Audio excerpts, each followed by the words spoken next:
Hello guys, நான் உங்கள் anime man. பொருட்டோ chapter 36 உடைய ஸ்பாய்லர்ஸ் வரப்போகுது. அதை பற்றி தான் இந்த வீடியோவில் பார்க்க போகிறோம்.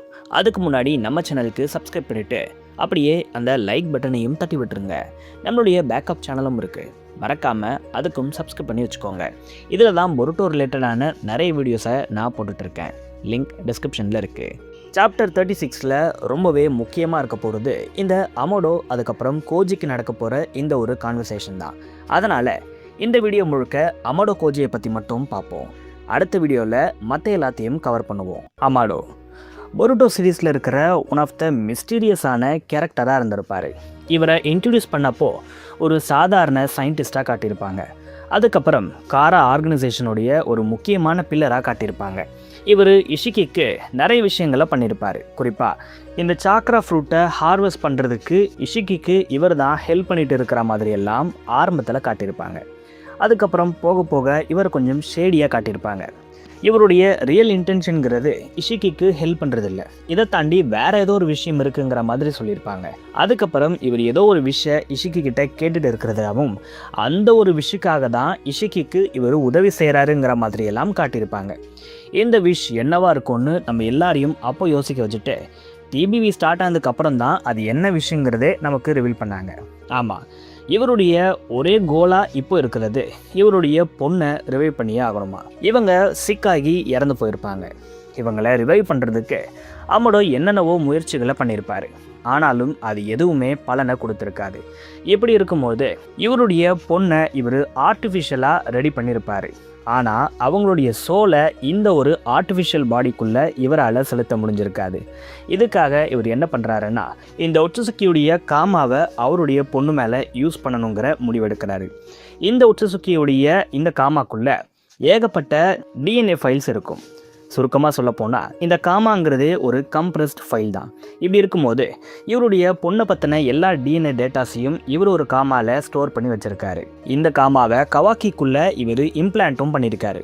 ஸோ கவாக்கி இந்த ஒரு காமாவை அமோடோவுடைய பொண்ணு மாதிரியே இருக்கிற இந்த ஒரு ஆர்டிஃபிஷியல் ரோபோட் மேலே பிளான் பண்ணும்போது அமோடோவுடைய டாக்டர் உண்மையாகவே உயிரோடு வர்றதுக்கான அதிக வாய்ப்பு இருக்கிறத அமோடோ சொல்லியிருப்பார். சரி, இப்போ வரைக்கும் இவருடைய கோலுங்கிறது இதுவாக தான் இருந்திருக்கு. சிம்பிளாக சொல்லணும்னா இவருக்கு இவருடைய பொண்ணோட வாழணும், அதுதான் இவருடைய ஒரே கோலாக இருந்திருக்கு. இவர் வாழணும்னா அதுக்கு ஒரு பிளானட் தேவை. ஸோ ஏர்த்தில் தான் அவர் இருந்தாகணும். ஸோ ஏர்த்தில் தான் இவர் வாழணும்னு நினைக்கும் போது ஏர்த்துடைய ப்ரொடெக்டராகவும் இவர் இருப்பாருன்னு தான் நம்ம எல்லாருமே நினச்சோம். அப்படி இன்னொரு பக்கம் வந்தோம்னா காஷின் கோஜி, இவர் ஆரம்பத்தில் ஒரு சைபாக் மாதிரி காட்டியிருப்பாங்க. கிட்டத்தட்ட ஒரு வில்லன் ஷேடில் தான் இருந்திருப்பார். கோணமருவெல்லாம் வம்பெழுத்திருப்பார். இவர் நல்லவரா கெட்டவரானே நம்மளால் புரிஞ்சுட்டு இருந்திருக்க முடியாது. அந்தளவுக்கு இந்த கோஜி கொஞ்சம் ஷேடியான கேரக்டராக தான் இருந்திருப்பார். ஆனால் போக போக தான் இவருடைய பர்பஸ் என்னன்னே நமக்கு தெரிஞ்சிச்சு. அமோடோ இஷிகியை கொல்றதுக்காகவே உருவாக்கப்பட்ட ஒரு சைபாக் தான் இந்த ஒரு காஷின் கோஜி. அதுக்கேற்ற மாதிரி தான் இவருக்கான எபிலிட்டிஸ் எல்லாத்தையும் அமோடோ ஃபிக்ஸ் பண்ணியிருப்பார். இவர் யூஸ் பண்ணுற இந்த ஃபயர் டெக்னிக்ஸ் கூட ரொம்பவே ரியலானது. ஜீகனால் இதை அப்சர்வ் பண்ண முடியாதுங்கிற மாதிரி அமோடோ எல்லாத்தையும் பார்த்து யோசிச்சிருப்பார். ஆனால் என்ன ஒரு பிரச்சனைன்னா அமோடோ இது வரைக்கும் ஜீகனை தான் பார்த்துருப்பார். அவருக்கு ஒரிஜினல் இஷிகியை பற்றி நிறைய விஷயம் தெரியாது. இதனால் இஷிகியுடைய வீக்னஸ் என்னன்னு அமோடோ கணிக்க தவறிட்டார். இதன் காரணமாக காஷின் கோஜியால் ஜீகனை தோக்கடிச்சிருக்க முடியும், ஆனால் இஷிகியை தோக்கடிச்சிருக்க முடியாது. ஸோ இப்படிப்பட்ட இந்த ஒரு சூழ்நிலையில் இஷிகி கோஜியை கொல்றதுக்கு பார்ப்பார். அந்த டைமில் அமோடோ தான் கிட்டத்தட்ட இந்த காஷின் கோஜியை காப்பாற்றினாருங்கிற மாதிரி காட்டியிருப்பாங்க. ஸோ இது வரைக்குமே அமோடோவும் காஷின் கோஜியும் சேர்ந்து தான் ஒர்க் பண்ணுறாங்கன்னு நம்ம எல்லாருமே நினச்சிருப்போம். அதுக்கேற்ற மாதிரியே அமோடோ லீஃப் வில்லேஜுக்குள்ளே வந்ததுக்கு அப்புறத்துலேருந்தே நிறைய இன்புட்ஸை கொடுத்துருப்பாரு. ஒட்சுசுக்கியுடைய வீக்னஸ், ஷீபாய் ஒட்சுசுக்கின்னு ஏகப்பட்ட பேரை பற்றின இன்ஃபர்மேஷனை லீஃப் வில்லேஜுக்கு ஸ்பெஷலாக கொடுத்துருப்பாரு. அது மட்டும் இல்லாமல் லீஃப் வில்லேஜுக்கு ஏகப்பட்ட டெக்ஸை கொடுத்துருப்பாரு.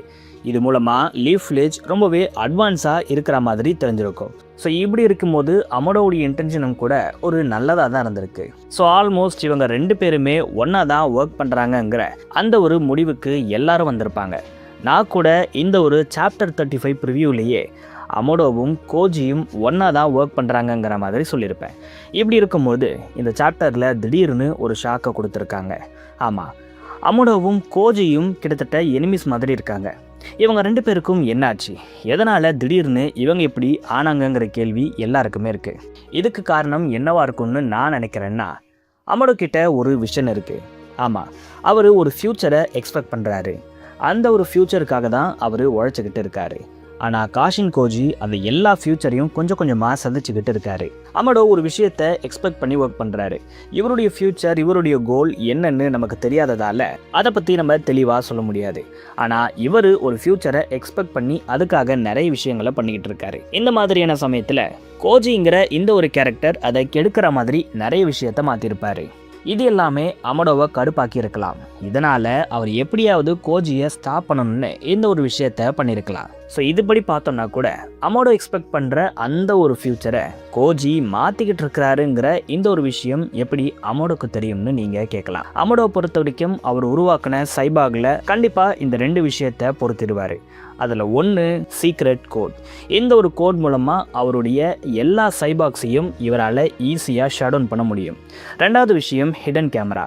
ஆமாம், இவருடைய சைபாக்ஸை இவரால் ஈஸியாக வாட்ச் பண்ணிக்க முடியும். இந்த ஒரு கேமரா இவங்களுடைய கண்களில் இருக்கிறதால இவங்க என்னென்ன விஷயங்களை பார்க்குறாங்களோ அது எல்லாத்தையும் இவரால் பார்க்க முடியும். அதை தாண்டி இவங்களையுமே இவரால் ஸ்பெக்டேட் பண்ண முடியும். இப்படி ஒரு கேமரா டெக்னாலஜி இவர் உருவாக்கின எல்லா சைபாக்ஸ்லேயும் இருக்குது. இந்த ஒரு விஷயத்த நான் எதை வச்சு சொல்கிறேன்னா, மாமுஷி கூட நடந்த பேட்டிலில் கவாக்கியுடைய வியூவையும் அமடோ பார்த்துருப்பாரு, கவாக்கியுடைய ஃபுல் வியூவையும் பார்த்துருப்பாரு. ஸோ இது மூலமாக அமடோக்கு எல்லா ஆங்கிள்ஸையும் பார்க்குறதுக்கான ஆக்சஸ் இருக்குதுன்னு நம்ம எல்லாருக்குமே தெரியுது. ஸோ இதை வச்சு தான் அமடோ கோஜி பண்ணுற இந்த விஷயங்கள் எல்லாத்தையும் கண்டுபிடிச்சிருப்பாரு. ஒரு சில தியரிஸ்ட் என்ன சொல்கிறாங்கன்னா, இந்த ஒரு அமடோங்கிறவர் ஒரு ஹையர் லெவல் ஒச்சிசுக்கியாக இருக்கிறதுக்கு வாய்ப்பு இருக்கா. இவர் இப்போது இவருடைய பவர்ஸ் எல்லாத்தையும் இழந்திருக்காரு. அதை ரீகெயின் பண்ணுற முயற்சியிலையும் ஈடுபட்டுக்கிட்டு இருக்காரு. இப்படி இருக்கும்போது இந்த கோஜி அது எல்லாத்தையும் தடுக்கிறதால அமடோ செம கடுப்பாகி இந்த ஒரு விஷயத்த பண்ணியிருப்பாருங்கிற மாதிரி சொல்கிறாங்க. இதுபடி பார்த்தா அமடோவுடைய கோலும் கோஜியுடைய கோலும் ஒன்று இல்லையான்னு நீங்கள் கேட்கலாம். கண்டிப்பாக ஒன்றும் இல்லை. அமடோவை எடுத்துக்கிட்டா அவருக்கு வேற ஒரு மோட்டிவ் இருக்குது. அது கண்டிப்பாக நல்லதாக இருக்காதுங்கிற மாதிரி தான் எல்லாருமே நினைக்கிறோம்.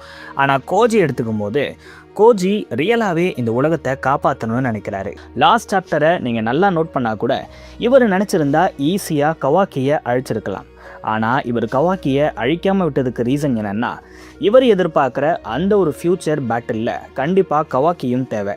இதனால் கவாக்கியை எந்த ஒரு காயமும் படிச்சிடக்கூடாதுன்னு தான் கோஜி அவரை அட்டாக் பண்ண வரும்போது பாதிலேயே ஸ்டாப் பண்ணியிருப்பாரு. அதுக்குள்ளே கவாக்கி அவரை அட்டாக் பண்ணியிருப்பாரு. இந்த ஒரு ஃபைட்டையுமே பண்ணாமல் தான் தோற்று போயிருப்பாரு. இப்படி இவருக்கு இந்த வேர்ல்டு மேலே ஒரு மிகப்பெரிய அக்கறை இருக்குது. இப்படி இவருக்கு ஒரு இன்டென்ஷன் வர்றதுக்கு முக்கிய காரணமாக ஜிராயா இருக்கார். ஏன்னா கோஜிக்குள்ளே இருக்கிற இந்த எல்லா டிஎன்ஏ டேட்டாஸும் ஜிராயாவோடதாக தான் இருக்குது. அதனால் ஜிராயாவுடைய தாட்ஸ் எல்லாமே இந்த ஒரு கோஜிக்குள்ளே இருக்கும்னு சொல்லப்படுது. இதனால தான் இவர் உலகத்தை காப்பாற்ற நினைக்கிறாரு. ஆனால் அமடோ அதை பண்ணாமல் வேற ஒரு கோலுக்காக வேலை பார்த்துக்கிட்டு இருக்காரு. ஸோ இப்படி நிறைய விஷயங்கள், நிறைய தியரிஸ் இவங்களை பற்றி தொடர்ந்து சொல்லப்பட்டுட்டு தான் வருது. ஆனால் நான் என்ன நினைக்கிறேன்னா, இவங்களுக்குள்ள பெருசாக எந்த ஒரு தகராறும் இருக்காதுங்கிற மாதிரி தான் எனக்கு தோணுது. ஏன்னா அமடோவை பார்த்த உடனே கோஜி எந்த ஒரு ரியாக்ஷனையும் கொடுக்கல. சிம்பிளாக அவர் இந்த ஒரு சீன் இன்னும் நடக்கவே இல்லை, இப்படி ஒரு அப்டேட்டை நான் பார்க்கவே இல்லைன்னு தான் சொல்லியிருக்காரு. இது மூலமாக அமடோவை இவர் எதிரியாக பார்க்கலங்கிற மாதிரி தான் எனக்கு தோணுது. கோஜி இஷிக்கி கிட்டேருந்து தப்பிச்சதுலேருந்து எனக்கு தெரிஞ்சு அமடோவை அவர் கான்டாக்ட் பண்ணலைன்னு நினைக்கிறேன். அதுக்காக தான் அமடோ கோஜியை பிடிச்சிட்டு போயிருக்கிறதுக்கு அதிக வாய்ப்பு இருக்குது. அதை தாண்டி கோஜி பண்ணுற ஒரு சில விஷயங்கள் அமடோக்கு பிடிக்காமல் இருக்கலாம். அதுதான் இந்த டைம்லைனை மாற்றுற விஷயங்கள். இது எல்லாமே அமடோக்கு பிடிக்காததால கோஜி கிட்ட அவர் ஒரு சில விஷயங்களை பேசணும்னு நினைக்கலாம். ஆனால் அப்படி பேசணும்னு நினச்சா கூட முடிஞ்சிருக்காது. ஏன்னா கோஜி இருக்கிறது கம்ப்ளீட்டாக வேற ஒரு இடத்துல. இந்த ஒரு லொக்கேஷன் யாருக்குமே தெரியாதுங்கிற பட்சத்தில் அவரை ஃபோர்ஸ் பண்ணி தான் கூட்டிகிட்டு போகிற மாதிரி இருக்கும். இந்த ஒரு விஷயத்தை தான் அமடோ லாஸ்ட் சாப்டரில் பண்ணியிருப்பாருங்கிற மாதிரி நான் நினைக்கிறேன். இதை தாண்டி இப்போ நான் சொன்னல, இந்த ஒரு விஷயத்தை எல்லா சாப்டர்லேயும் இவங்க தொடர்ந்து பண்ணுறாங்க. சாப்டருடைய லாஸ்ட் பேஜில் ரொம்ப பயங்கரமாக ஹைப் ஏற்றி அடுத்த சாப்டரில் அது ரொம்ப சாதாரணமாக முடிச்சிருவாங்க. அப்படி ஒரு விஷயமாக தான் நான் இதை பார்க்குறேன். லாஸ்ட் சாப்டரில் இவங்க கிளிஃப்ஹாங்கரோட முடித்த உடனே நம்ம எல்லாருமே அமடோக்கும் இந்த ஒரு கோஜிக்கும் பயங்கரமான வார் போக போகுதுன்னு நினைப்போம். ஆனால் அடுத்த சாப்டரில் இவங்க எல்லாருமே ஒன்றா உட்காந்து டிஸ்கஸ் பண்ணிகிட்டு இருக்க போகிறாங்க. கடைசியாக இவங்க எல்லாருமே ஒரே டீமாக சேர்ந்து தான் வேலை பார்க்குறதுக்கு அதிக வாய்ப்பு இருக்குது. ஸோ இது ஒரு பெரிய பேட்டிலாக போகாதுன்னு தான் நான் ப்ரெடிக்ட் பண்ணுறேன். நீங்கள் என்ன நினைக்கிறீங்க? இந்த அமடோ கோஜி பற்றின இன்ட்ரெஸ்டிங்கான தியரிஸ் ஏதாச்சும் உங்களுக்கு தெரிஞ்சால் மறக்காமல் கமெண்ட்ஸில் சொல்லுங்கள்.